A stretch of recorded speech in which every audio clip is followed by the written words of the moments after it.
الحمد للہ وکفى وسلام علی عباده الذین اصطفى اما بعد۔ ناظرین، آپ کے سامنے کئی دن ہو گئے ہیں حاضر نہیں ہو پائے، مصروفیات ہیں، اور دوسری بات یہ ہے کہ موضوع لگاتار ملنا یہ بھی ایک بڑی بات ہے۔ زیادہ تر تو مصروفیات کا مسئلہ ہے، چونکہ جب انسان دماغ فارغ رہے گا، ذہن فارغ رہے گا، تو کچھ نہ کچھ باتیں اللہ تبارک و تعالی ذہن میں ڈالتے ہی ہیں، اور انسان کتابوں کی طرف رجوع کرے گا، کچھ نہ کچھ مضمون سامنے آئے گا۔ تو ناظرین، اس وقت میں ایک بہت ہی اہم کام کی طرف آپ کو توجہ دلانا ہے، اور وہ اہم کام یہ ہے کہ آج کل مستقل ایک طرح سے ایک طوفان بدتمیزی برپا ہے، اور وہ طوفان بدتمیزی یہ ہے کہ جیسے برٹش گورنمنٹ کے زمانے میں پادری ہوا کرتے تھے،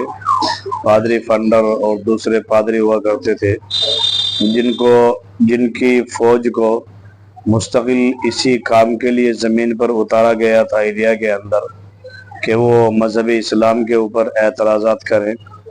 اور مسلمانوں کے ایمان کو ایک طرح سے خراب کرے۔ اور یہ اتنے عجیب طریقے سے پھیلائے گئے تھے انڈیا کے اندر،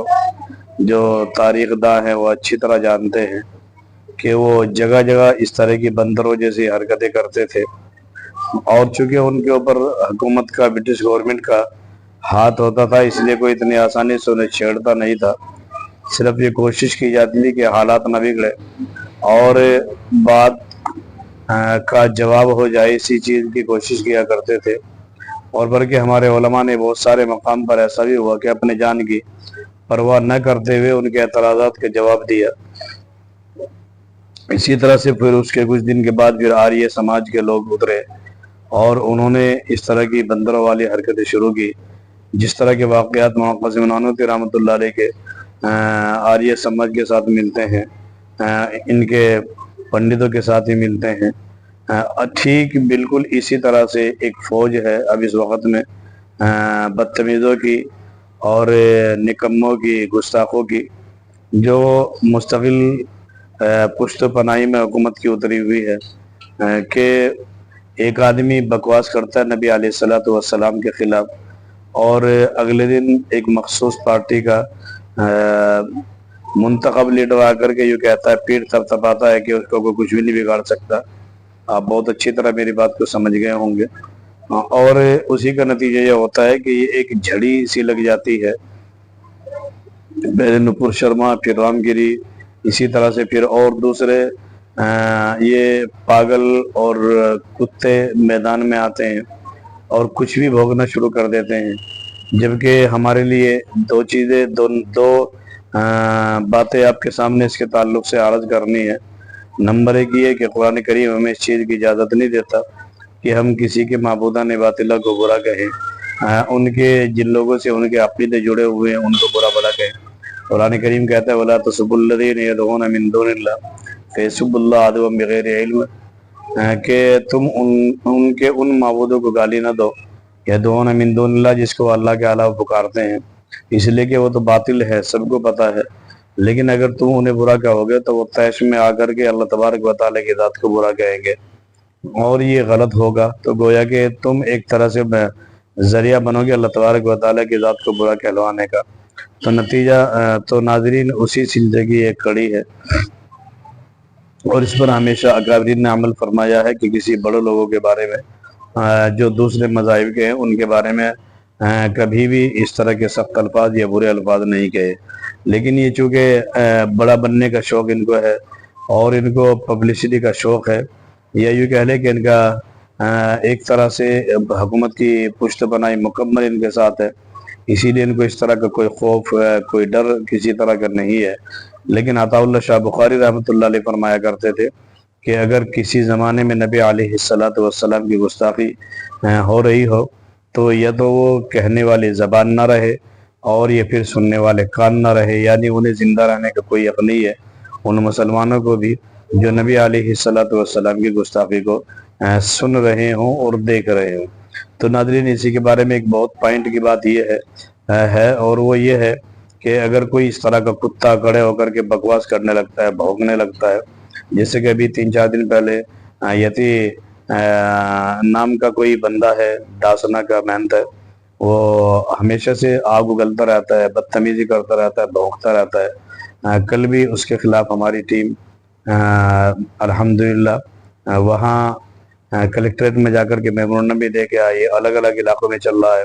جبکہ اگر حقیقت بات یہ ہے کہ عطا اللہ شاہ بخاری رحمۃ اللہ علیہ کی بات کو سامنے رکھ لی جائے تو حقیقت یہ ہے کہ اب ایمان والوں کو زندہ رہنے کا کوئی حق نہیں ہے۔ اگر وہ اس طرح کے الفاظ سن رہے ہیں ان کے کان بہرے ہو جانے چاہیے۔ لیکن اسی کے ساتھ ساتھ اس میں ایک پوائنٹ یہ بھی ہے ناظرین کہ اگر اس طرح کی بکواس کر کے کوئی کتا بھونک کر کے اس طرح کی ویڈیو ڈالتا ہے تو ہم نادانی میں اور جذبات میں ہم اس ویڈیو کو خود آگے شیئر کرتے ہیں، تو خود ہم دیکھ بھی رہے ہیں، اس کو ڈیلیٹ کر دینا چاہیے، لیکن ہم خود اس کو آگے شیئر کر کے دوسروں کو بتا کر کے ہم خود نبی علیہ السلام کی شان میں گستاخی کو دوسروں کو سنوانے کا ذریعہ بنتے ہیں، اور جس سے کروڑوں لوگوں کو امت اسلامیہ ملت اسلامیہ کے کروڑوں لوگوں کے دل کو ٹھیس پہنچنے کا ذریعہ بنتے ہیں۔ تو اس میں یہی عرض کرنا چاہ رہا تھا کہ اس طرح کی جو کسی کتے کی بکواس آئے اس کو وہیں پہ ڈیلیٹ کر دیا جائے، نہ گروپ میں اس کو ارسال کیا جائے، بھیجا جائے، نہ کسی جاننے والے کے پاس بھیجا جائے۔ اگر کچھ کرنا ہے تو مستقل اتحاد کے ساتھ اکابرین سے مشورہ کر کے کیا جائے، لیکن اس ویڈیو کو پلیٹ فارم پر شائع نہ کیا جائے، نشر نہ کیا جائے، تاکہ اس طرح کی جرأت اور زیادہ نہ ہو۔ چونکہ اگر ہم نے 2000 آدمی کے پاس ویڈیو شیئر کی ہے تو ہمیں اس کا پتہ تھا، اگر ہم ڈیلیٹ کر دیتے یا 2-4 آدمی جن کے پاس تھی وہ ڈیلیٹ کر دیتے، وہیں پہ وہ سلسلہ ختم ہو جاتا، استغفار پڑھتے، اور لیکن ہم نے 2000 آدمی کے پاس شیئر کی ہے تو 2000 آدمیوں کے پاس کے سامنے نبی علیہ السلام کی شان میں گستاخانہ الفاظ کہے گئے اور انہوں نے وہ سنے تو ان کو سنانے کا، دکھانے کا ذریعہ آپ بنے۔ اسی طرح وہ اور 2000 کو بھیج رہے ہیں تو اس سلسلے ایک چین سسٹم کی طرف میں آگے تک چلا جاتا ہے، اور یہ 20-50 ہزار یا 1 کروڑ 2 کروڑ